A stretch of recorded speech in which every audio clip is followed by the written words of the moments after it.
Hello everyone, welcome to our channel Education Hotspot. So let's cover the next topic with regard to PW Only IAS monthly current affair magazine, जहाँ पे हम अगस्त के current affair को cover कर रहे हैं और इसमें हमने society and social issues start किया था, जिसके 2 टॉपिक हम लोग ऑलरेडी कर चुके हैं. So this is part number 3, जिसमें अगला टॉपिक है आपका वर्ल्ड ऑर्गन डोनेशन डे.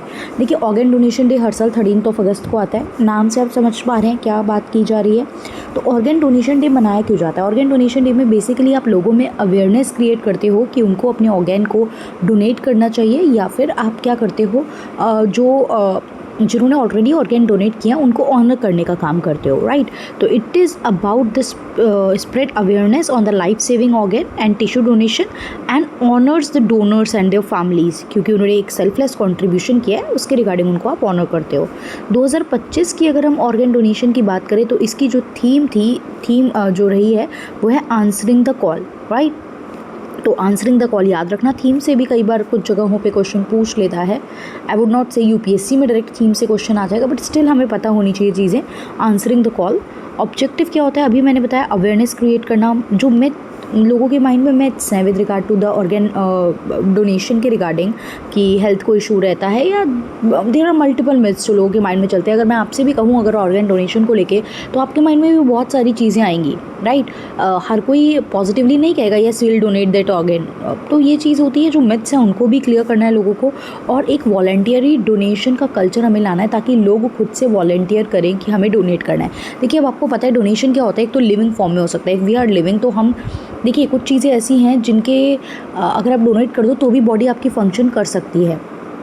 तो वो चीज़ आप लिविंग जिंदा रहते हुए भी कर सकते हो डोनेट, वरना after your death you can आप पहले से ही अथॉरिटी से, कमिटी से अपना प्रॉपर रजिस्ट्रेशन प्रोसेस फुलफिल करके आपकी डेथ के बाद आपका वो पर्टिकुलर ऑर्गन जो है वो क्या कर दिया जाएगा, डोनेट कर दिया जाएगा किसी और पर्सन को जिसको उसकी ज़रूरत है, राइट. तो अगर हम देखिए ग्लोबल डिमांड जो है अराउंड 1.6 लाख प्लस लोगों को ट्रांसप्लांट की ज़रूरत पड़ती है.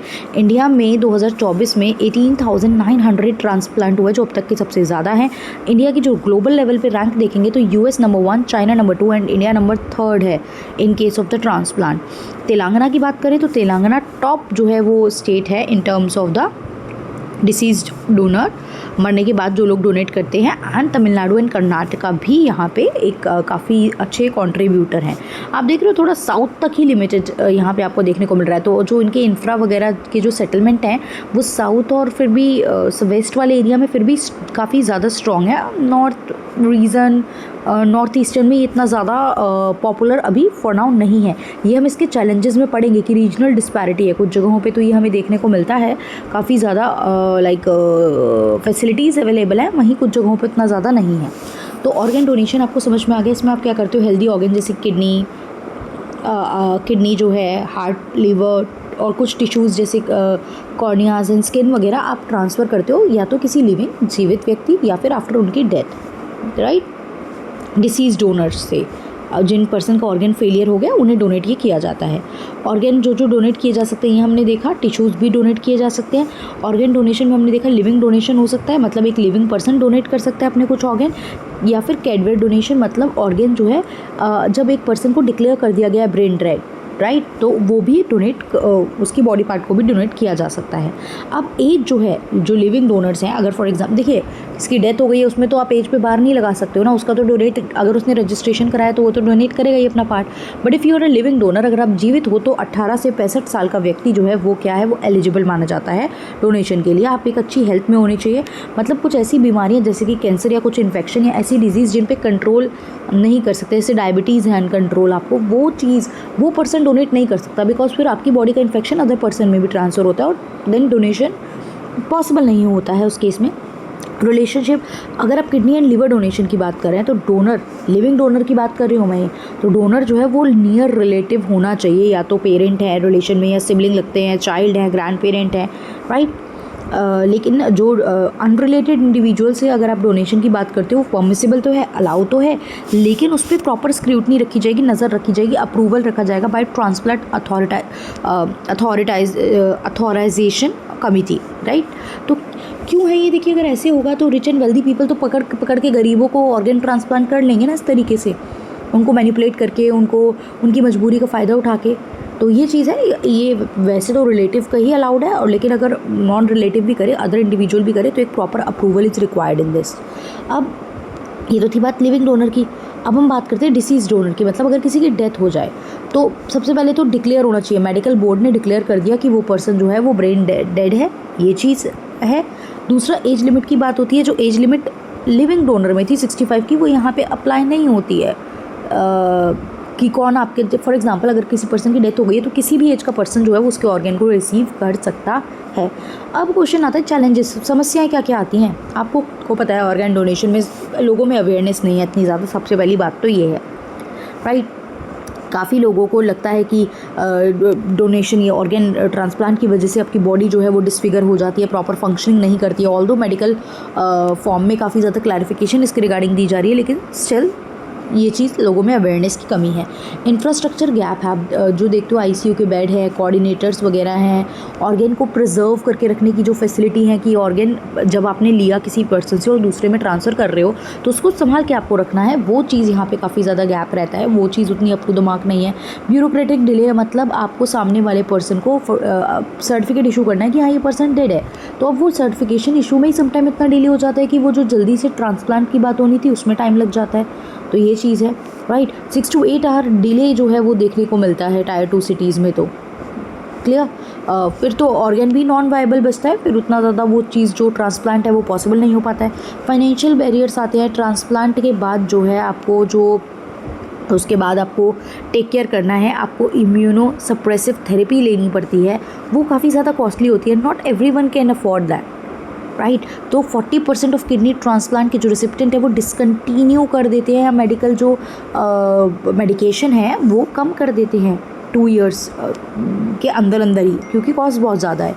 जोग्राफिकल डिस्पैरिटी मैंने शुरू में ही आपको बताया था। देखिए कुछ जगह तो क्या है, कुछ जगह पे तो बहुत ज़्यादा हमें ये फैसिलिटीज़ देखने को मिल रही हैं, अवेलेबिलिटी है, अवेयरनेस है, वहीं कुछ स्टेट में उतनी ज़्यादा up to the mark awareness हमें यहाँ पे देखने को नहीं मिलती है, राइट। तो या दिस इज़ द थिंग। इसके बाद यहाँ पे लो डिसीज्ड डोनर रेट, इंडिया का जो रेट है वो 1 per million पॉपुलेशन है, अगर बाकी के कंपैरिजन में देखें तो। अगर एम्स की स्टडी देखें 2024 में नियरली 2 लाख वाइबल ऑर्गन जो थे वो वेस्ट हो गए, क्यों? क्योंकि आप डिटेक्ट ही नहीं कर पाए ब्रेन डेथ, ये चीज़ यहाँ पे है। उसके बाद जेंडर डिस्पैरिटी इन ऑर्गन ट्रांसप्लांट, देखिए वुमेन काफ़ी ज़्यादा, अगर हम देखें कंपैरेटिवली तो वुमेन ज़्यादा ऑर्गन डोनेट करती हैं, लेकिन वुमेन को डोनेट करने वाले अगर देखें कि वुमेन को डोनेट कर रहे हैं लोग, तो उनको रिसीविंग एंड पे उनके पास ज़्यादा ट्रांसप्लांट उनको नहीं मिलते हैं, राइट। अब इनिशिएटिव क्या है, initiative and actions on organ donation, मतलब व्हाट गवर्नमेंट इज़ डूइंग, क्या लिए जा रहे हैं। तो सबसे पहली बात आपको कुछ लॉ या पॉलिसी बनानी चाहिए इस तरीके से। तो देखिए transplantation of human organs and tissues act जो है 1994 का एक्ट है, ये अभी का नहीं है, 1994 का एक्ट है। ये पहली एक तरीके से इस तरीके की लॉ रेगुलेटिंग बॉडी बनाई गई थी, जिसमें आप रिमूवल, स्टोरेज, ट्रांसप्लांटेशन की बात करोगे ह्यूमन ऑर्गन की, जिसमें ब्रेन डेथ की लीगल डेफिनेशन भी क्लियर कट लिखी हुई है। क्या बताया गया है? Brain death is the irreversible cessation of all the function of the brain, कि आपके ब्रेन ने बिल्कुल फंक्शन करना ही बंद कर दिया, वो वापस फंक्शन नहीं कर सकता है, राइट। तो ये चीज़ है, चाहे आपका जो हार्ट है वो बीट कर रहा है वेंटिलेटर की हेल्प से, बट ब्रेन ने फंक्शनिंग करना कम्प्लीटली बंद कर दिया है, राइट। उसके बाद इंस्टीट्यूशनल मैकेनिज्म, ऐसी संस्थाएं बनाओ जो ये सब चीज़ों को मैनेज करेगी, अवेयरनेस क्रिएट करेगी, इंफ्रास्ट्रक्चर पे वर्क करेगी। तो national organ and tissue transplant organisation है, राइट। ये एपेक्स बॉडी है जो रजिस्ट्री से डील करती है, रजिस्ट्री मैनेजमेंट देखती है, पॉलिसी गाइडेंस के बारे में बात करती है, पब्लिक अवेयरनेस के बारे में बात करती है। क्या है ये? National organ on tissue transplant organisation. फिर यहाँ पे regional organ and tissue transplant organisation, नाम से समझ में आ रहा है तो सब organ and tissue transplant. Regional मतलब area wise, inter state organ.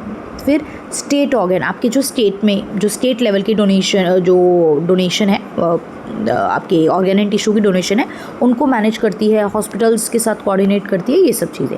अब कर क्या सकते हो? चैलेंजेस हैं, इनिशिएटिव भी आपने कुछ देखे। तो सबसे पहली बात तो देखिए और ज़्यादा इनिशिएटिव लाने की ज़रूरत है, और स्ट्रॉन्ग पॉलिसी बनाइए, और स्ट्रॉन्ग फ्रेमवर्क्स लाइए, और स्ट्रॉन्ग लेजिस्लेशन पास कीजिए, और सबसे मेन लोगों में अवेयरनेस क्रिएट कीजिए। इसका जो प्रोसीजर है वो थोड़ा सिंप्लीफाई करिए, जो ब्यूरोक्रेटिक डिले होती है रजिस्ट्रेशन प्रोसेस वगैरह, उसको क्लैरिटी, उसमें थोड़ा सा और ईजीनेस लेके आइए, राइट। तो अवेयरनेस कैंपेन लाइए, पॉलिसीज़ बनाइए, इंफ्रास्ट्रक्चर को आप एक्सपेंड कीजिए, अच्छे से हॉस्पिटल लाइए, और जो बेड्स वगैरह होते हैं, जो ऑर्गेन्स को प्रिजर्व करने के लिए चीज़ों की रिक्वायरमेंट है वो करिए। इसके अलावा डिजिटल इंटीग्रेशन कीजिए, आज का टाइम ऑनलाइन टाइम है, तो आईसीयू का डेटाबेस, डोनर की रजिस्ट्री वगैरह, और रियल टाइम ऑर्गन मैचिंग की आपको क्या रिक्वायर्ड है, इसका क्या है, इसकी क्या मेडिकल डिटेल्स है, इसकी क्या मेडिकल हिस्ट्री है, तो वो मैच कर रहा है या नहीं। तो ये सब डिजिटल रहेगा तो वो चीज़ें थोड़ी सी और ज़्यादा बेटर आसान हो जाएंगी, और दूर दूर तक भी आप कवर कर सकते हो। मतलब आप को एक ब्रॉडर एरिया मिल जाएगा जिसके थ्रू आप चेक कर सकते हो कि कौन कौन डोनर अवेलेबल हैं। इंटरनेशनल लेवल पे कोलैबोरेट करो इस हेल्थ के मैटर में। आप बाहर की कंट्रीज से भी कोलैब कर सकते हो, ग्लोबल रजिस्ट्री हो, राइट। कई बार रेयर मैचेस के लिए तो आप जो है WHO वर्ल्ड हेल्थ ऑर्गेनाइजेशन के थ्रू भी यहाँ पे एक हेल्थ नेटवर्क क्रिएट कर सकते हो जो इंटरनेशनल लेवल पे भी चीज़ों में वर्क करेगा, राइट। तो वर्ल्ड ऑर्गन डोनेशन डे जो है ये आपके राइट टू लाइफ जो आर्टिकल 21 में जाता है, और जो हमारा सस्टेनेबल डेवलपमेंट गोल है, मतलब और गुड हेल्थ एंड वेलबींग है, और सस्टेनेबल डेवलपमेंट गोल 10 जो है वो कंप्लीट ओवरऑल इनइक्वालिटी को रिड्यूस करने की बात करता है, उस पर फोकस करके चल रहा है। ये क्या कर रहा है, ये उन सबको ठीक करने की काम कर रहा है कि आपकी लाइफ को भी सिक्योर करने की बात करता है, हेल्थ एंड वेलबींग को भी प्रमोट करने की बात कर रहा है, इनइक्वालिटी ओवरऑल कम करने की बात कर रहा है, राइट। तो this is the thing, this is about the topic. आपको पता है ये मेंस पर्सपेक्टिव से दिया हुआ है यहाँ पे टॉपिक। तो 3 टॉपिक अब तक हम कवर कर चुके हैं, अगली वीडियो में हम इसका 4th टॉपिक कवर करेंगे, एंड देन प्रीलिम्स वाले टॉपिक हम एक साथ ही सारे कवर कर लेंगे, एंड फिर after society we will start the next part. We will see कि इकोनॉमी या कोई और पार्ट हम इसका स्टार्ट करेंगे after this. So yeah that's all, thank you everyone, see you in the next part.